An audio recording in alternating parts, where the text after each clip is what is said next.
Si vous êtes né dans les années 50 et 60, alors vous allez peut-être suivre le message qui suit avec un intérêt particulier.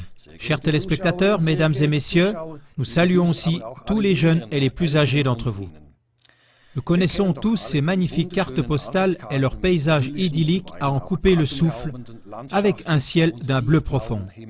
Adolescents, nous avons souvent regardé les avions en réaction avec peut-être l'envie d'être aussi là-haut et nous émerveiller du monde vu d'en haut, libre et sans souci. Peut-être avez-vous déjà été témoin de la façon dont un ou deux avions militaires faisaient des vols acrobatiques époustouflants et dessinaient des formes dans le ciel avec les traînées de condensation. Que ce soit des avions de ligne ou bien lors de voltiges aériennes, sûrement vous avez pu suivre des yeux pendant un temps les traînées de condensation jusqu'à ce qu'elles se soient peu à peu dissoutes. Quand avez-vous pu observer cela pour la dernière fois? Cela remonte sûrement aux années 70.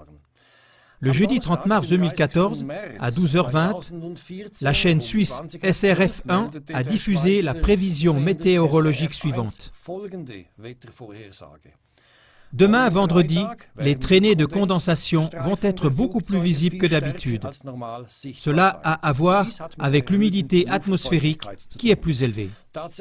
Effectivement, ce vendredi-là, le ciel entier était recouvert d'un dessin de lignes ressemblant à un échiquier qui plus tard s'est épaissi pour former du brouillard. Et cela est juste à cause de l'humidité atmosphérique? Ou bien n'est-ce pas que certaines traînées de condensation qui restent dans le ciel sont plutôt des substances toxiques qui ont été pulvérisées et qui non seulement recouvrent le ciel d'un brouillard, mais en plus retombent sur la terre et se posent subtilement sur tout ce qui vit? Le doute existe que justement ces journées avec une humidité atmosphérique plus élevée sont utilisées abusivement pour procéder à des vols chemtrails camouflés.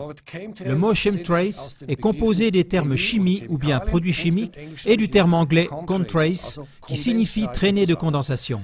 Ces traînées de condensation contiennent, en plus des gaz résiduels provenant des réacteurs, encore d'autres produits chimiques.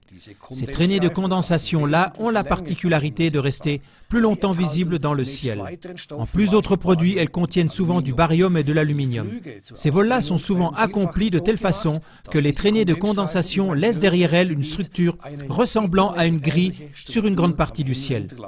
Les raisons pour ces interventions pourraient être la manipulation de la météo, notamment pour réduire les effets de serre, et peut-être même la réduction subtile des organismes vivants. Ce dont nous avons besoin, c'est d'une explication claire sur quand et où ont lieu des interventions de géo-engineering, donc des interventions de chemtrails. Des mesures complètes doivent être faites. Il est inadmissible que la population puisse être mise en danger sans avoir connaissance des faits réels. À propos de faits, Mark Twain a dit un jour une remarque intéressante sur ce sujet.